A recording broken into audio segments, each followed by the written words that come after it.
the economy, and we could add the democracy. You've said that you can't have globalization, really, and democracy, the will of the people. Because globalization, as we are seeing it today, is a corporate globalization. Yeah. But we're told in this country we are right now working harder for lower wages, but we're told that our future as a nation depends on the success of the very people that are exploiting us, the very corporations that are working us into the ground. I think the American people should see that the corporations have abandoned them long ago, that people will have to build their own economies, people will have to rebuild democracy as a living democracy in this country. And the corporations belong to no land, no country, no people. They have no loyalty to anything except their baseline, their profits. And the profits today are scales of profits that you can't imagine. It's become illegitimate criminal profits because these profits are being extracted at the cost of life. The issue of seed. The reason I started the seed-saving movement in India as a program of our foundation, which is now an independent body, was basically to both save biodiversity and the richness that we have received from our ancestors in nature, as well as to defend the freedom of our farmers to save seeds. Otherwise, you have a dictatorship. You have a food dictatorship, you have a seed dictatorship, you have a water dictatorship. We are being offered a dictatorship over life, and not for life in permanence, but life for a short time. And we need to defend life in its freedom forever. Do you see any models of where that kind of alternative society, alternative economy, real people's democracy, you've called it Earth democracy? Yeah, I've called it Earth democracy. And it's happening? It's happening. It's happening where we shut down the bauxite mine in that beautiful sacred mountain of the tribal people of Orissa, called Niyamgiri, which means the mountain that upholds the sacred law. And we stopped it outside Delhi when one of the biggest companies wanted to build the biggest gas-fired power plants. The land has gone back to the peasants and the villagers. It's happening in this country, actually. It's happening definitely in the field of agriculture, where I do a lot of work. I think the organic farming movement is just growing and exploding. I have just joined a large number, I think 60 plaintiffs, who have filed a suit against Monsanto to say this company first pollutes our seeds and our organic food and then sues us, saying that's our property. And the polluter gets paid. And this is a preventive suit to say they shouldn't be allowed to get away with this criminal behavior. I think the local farmers' markets are growing.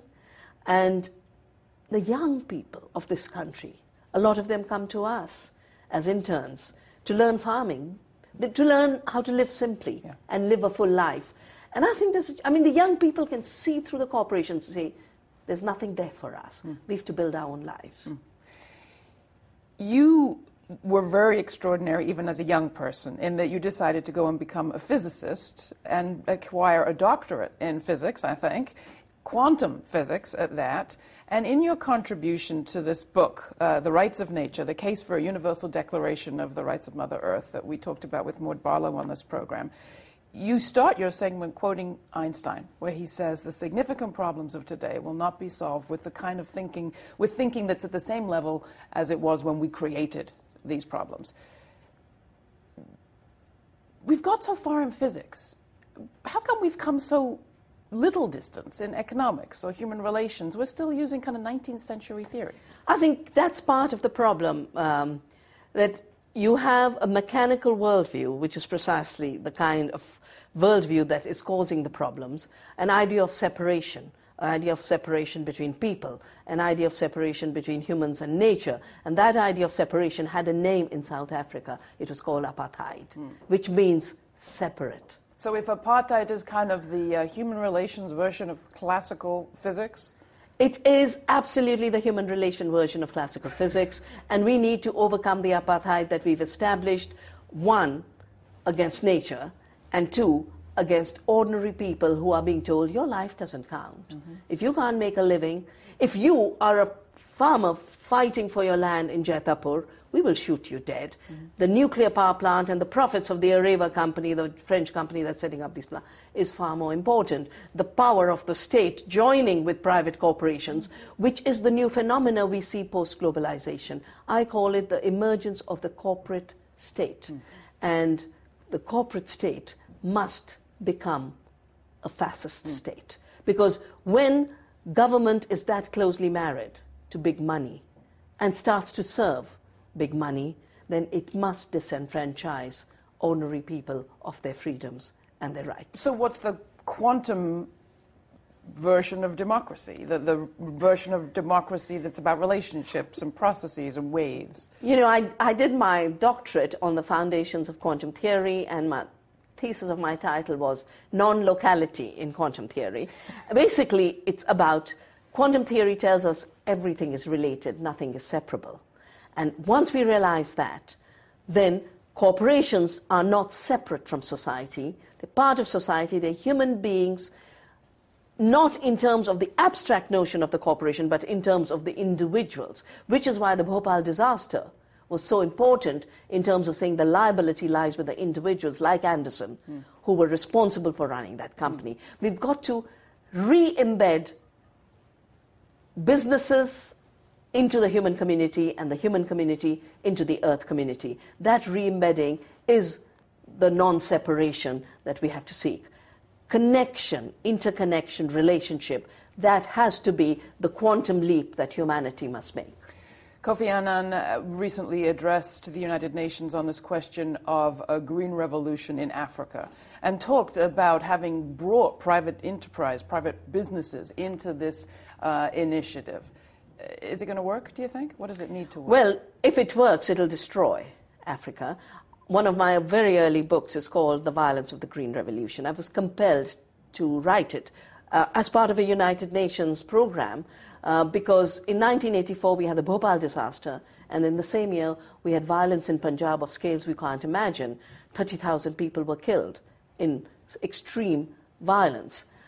And I said something's gone wrong. Green Revolution was given a Nobel Peace Prize. This is not peace. So what was the Green Revolution? I was a physicist. I didn't know what was going on with the Green Revolution. The Green Revolution is just a very misleading name. It's not green. It's not revolutionary. It's just a way of selling and pushing chemicals on the third world. And what it's created in Punjab is the instability that I talked about. It's created cancer. I was in Punjab 2 weeks ago. First village, 100 suicides. Second village, 43 suicides. There's a train that leaves Punjab called the cancer train because so many people now are getting cancer. In southern India, in the state of Kerala, the spraying of pesticide endosulfan has killed 1,000 people. So we are talking about weapons of mass destruction from the wars. That's what pesticides and herbicides are, deployed into agriculture. To impose this on Africa, rather than sustain Africa on an ecological system, which the United Nations has recognized can double food production within the next 3 years, we need to work with nature, not against nature. We don't need to turn Africa into the dumping ground for obsolete pesticides and totally undesirable genetically engineered seeds. Yeah. I think Mr. Gates is part of a crime against nature and crime against Africa in pushing this not-so-green revolution on that beautiful land. The penny is beginning to drop in this country, Dr. Shiva, that we, who have been encouraged to think of ourselves as a first world power, as a colonizing power, as a ruler of the universe, we Americans are actually being colonized by our corporations. You fought colonization. You fought independence from governments, independence from corporations. Talk to the American people. Give us some advice here. Well, you know, India got her independence from the British Empire with very imaginative ideas from Gandhi. And even today, so much of my own work is guided by Gandhi. 3 key concepts. Swaraj, self-governance. Governance where you have control over your life. Swadeshi, the ability to make, to create, to produce, which is why he started to spin cloth and started to have bonfires of British clothing. And third, the most important concept, satyagraha, which means the fight for truth, the power of truth, the courage to say no to unjust law that makes seed saving a crime for farmers, unjust law that makes local food production a phytosanitary crime.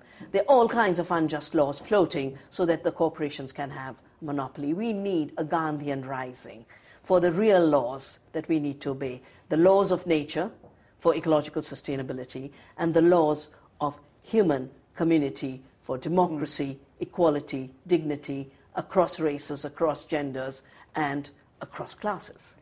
Now you see why David Brower, the United States environmentalist, thought that Vandana Shiva should be the president of the world if we had one.